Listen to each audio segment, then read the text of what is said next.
Sisi sote tunafahamu malengo ya Dira 2050.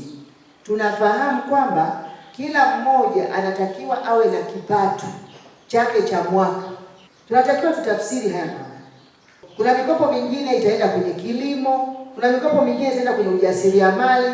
Lazima tunapowapa mikopo tuwape huo ufafanuzi kwamba dhamira ya serikali ni kila mmoja kuwa na kipato kisichopungua milioni 18 hadi 20 kwa mwaka mzima, ili mwisho wa siku tufikie lile pato la taifa trilioni $1 kwa taifa letu. Angalia watu wako pale. Kwa hiyo angalau kwa sisi ambao wanapewa mikopo hii, angalau wao wafikie, tubakiwe na wale wengine ambao labda hawajapata mikopo, tupambane nao labda kwenye kilimo. Ndio maana hata afisa kilimo yuko mahali hapa. Ili mtu apate milioni 18, anatakiwa alime ekari ngapi za alizeti? Alime ekari ngapi za mahindi kwa mwaka? Au labda afanye kitu gani kama ni mfugaji? Afuge mifugo kiasi gani ili apate milioni 18 kwa mwaka? Hayo ndio mahesabu. Sisi wataalamu tusiende kusema kwamba tumeshawapa mikopo. Hapana, tufanye mahesabu na tuwaeleweshe kwa lugha inayoeleweka. Twende mbali zaidi, tuambie wajiwekea akiba kiasi gani, ili mwaka mwingine akifika tena asianze moja. Kwa kuzingatia hilo, mkoa wa Singida umeendelea kuhamasisha wananchi kufanya kazi kwa bidii ili kupambana na umasikini wa kipato, lengo likiwa ni kila familia kuweza kuzalisha chakula cha kutosha na kupata ziada kwa msimu wa mavuno wa mwaka 2026, na hatimaye ile ziada tuweze kuiuza na kuweza kupata kipato ambacho kitaimarisha familia. Aidha, wanawake wameendelea kushiriki kamilifu katika shughuli za kiuchumi, hatua inayochangia kuimarisha uchumi wa kaya na taifa kwa ujumla. Katika utekelezaji wa mikopo ya 10% kufikia Juni 2026, mkoa wa Singida umetoa mikopo kwa makundi maalum ya wanawake, vijana na watu wenye ulemavu katika mamlaka ya serikali za mitaa 7 za mkoa wetu.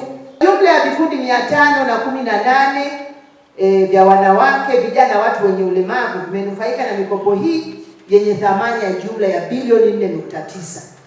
Kwa hiyo angalau mapato ambayo tumekusanya kutoka kwenye halmashauri zetu, bilioni 4.9 sio hela ndogo, imeenda kwa wananchi.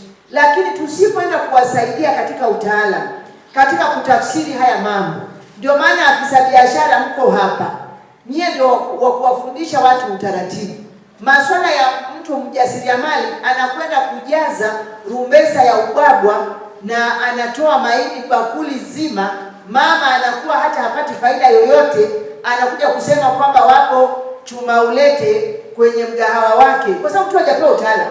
Tunafahamu dhamira ya Mheshimiwa Rais ilivyo njema, ameanzisha kabisa wizara maalum kwa ajili ya maendeleo ya vijana. Kwa hiyo mbali na mikopo ya 10%, mkoa wa Singida umepokea ruzuku maalum kutoka ofisi ya Rais inayoshughulikia maendeleo ya vijana kwa lengo la kuongeza kasi ya uwezeshaji kiuchumi kwa makundi maalum. Vikundi 26 vya mamalishe vya manispaa ya Singida vimepatiwa jumla ya shilingi milioni 100 kutoka ofisi ya Rais maendeleo ya vijana. Lakini vile vile kikundi kimoja cha Makunda kimepatiwa shilingi milioni 300 kutoka ofisi ya Rais maendeleo ya vijana. Kwa hiyo kutoka kwenye ofisi ya maendeleo ya vijana wizara ile tumepata milioni 400. Zote hizo zimewekezwa kwa wananchi wa nini? Wa Singida, na yote hiyo ni mitaji. Ruzuku hizi zinaendana na jitihada za serikali ya kuleta usawa na maendeleo jumuishi sanjari na malengo endelevu ya maendeleo duniani, yani SDG namba 1 ya kutokomeza umasikini, na namba 2 kutokomeza njaa, na namba 5 usawa wa kijinsia, na goli namba 8 ajira bora na ukuaji wa uchumi. Tuendelee kutoa elimu. Watu wa biashara, kuleni sahani moja na watu wote waliopewa mikopo. Mkiwapa elimu, mikopo hiyo itarejeshwa na wataona faida ya kufanya biashara. Mkoa wa Singida umeendelea kutekeleza kwa dhati maelekezo ya serikali ya awamu ya 6 katika kuwezesha wananchi kiuchumi kupitia mikopo ya 10%, ruzuku mbalimbali kutoka serikalini na kutoka katika washirika wa maendeleo. Jitihada hizi zinaendana na matakwa ya Dira ya Taifa ya Maendeleo ya 2050 katika kufikia lengo la serikali la uchumi wa kati. Na sisi tulio katika chumba hiki ndio hakikisha kwamba yote haya tunayoyatarajia ya kufikia uchumi wa kati katika mkoa wa Singida, sisi ndio watendaji wakuu ambao tunatakiwa tuyatende na hatimaye tuweze kuyafikia. Msingi wa kikao hiki ni kujitathmini katika utoaji wa mikopo ya 10% kwa makundi matatu: vijana, walemavu na wanawake. Sasa inawezekana kuna wilaya zimefanya vizuri sana, inawezekana kuna wilaya kidogo kuna changamoto.